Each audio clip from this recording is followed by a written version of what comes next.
Hakuna wachawi kuishi tena.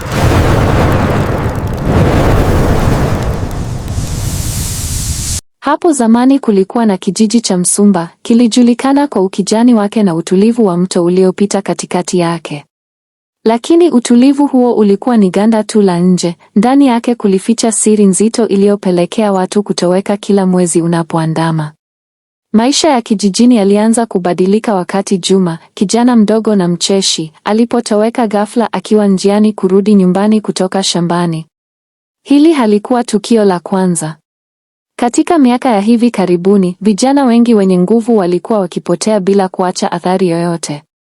Mwamba, mlinzi wa kijiji na mwindaji shupavu, hakuweza kuvumilia tena.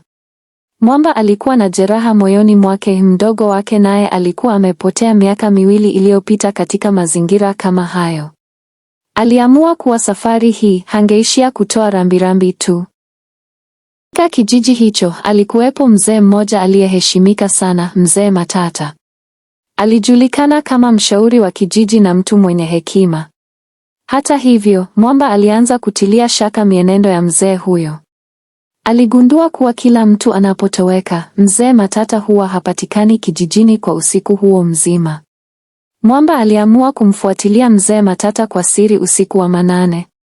Alimfuata hadi kwenye mapango ya mbali ya milima ya Upare, ambapo alishuhudia jambo la kutisha. Mzee Matata alikuwa kiongozi wa kundi la wachawi waliokuwa wakitumia nguvu za giza kuwateka watu kwa ajili ya kafara ili kupata utajiri na nguvu. Mwamba aligundua kuwa Juma alikuwa amefungwa ndani ya pango hilo, akisubiri saa ya giza kuu ili kutolewa kafara. Mwamba hakuwa na silaha za kichawi, lakini alikuwa na maarifa ya kale aliyorithi kwa babu yake. Alijua kuwa nguvu za giza za wachawi hao zilikuwa na adui mmoja mkubwa: maji ya chumvi ya chemchemi ya kale. Wakati ibada ya giza ikiendelea, Mwamba alijitokeza kwa ujasiri. Kabla wachawi hao hawajajipanga, alimwaga maji hayo ya chumvi yaliyobarikiwa kwenye madhabahu yao ya giza. Kelele za maumivu zilisikika huku nguvu za wachawi zikiyeyuka kama barafu juani. Katika vurugu hizo, Mwamba alifanikiwa kumkata kamba Juma na kumtoa nje ya pango. Mzee Matata, akijaribu kutoroka, aliteleza na kutumbukia kwenye shimo refu la pango hilo ambalo halikuwahi kuonekana mwisho wake. Alfajiri ilipochomoza, Mwamba na Juma walirejea kijijini. Siri ya giza ilikuwa imefunuliwa. Wanakijiji walishangazwa na usaliti wa Mzee Matata, lakini walishukuru kwa ujasiri wa Mwamba.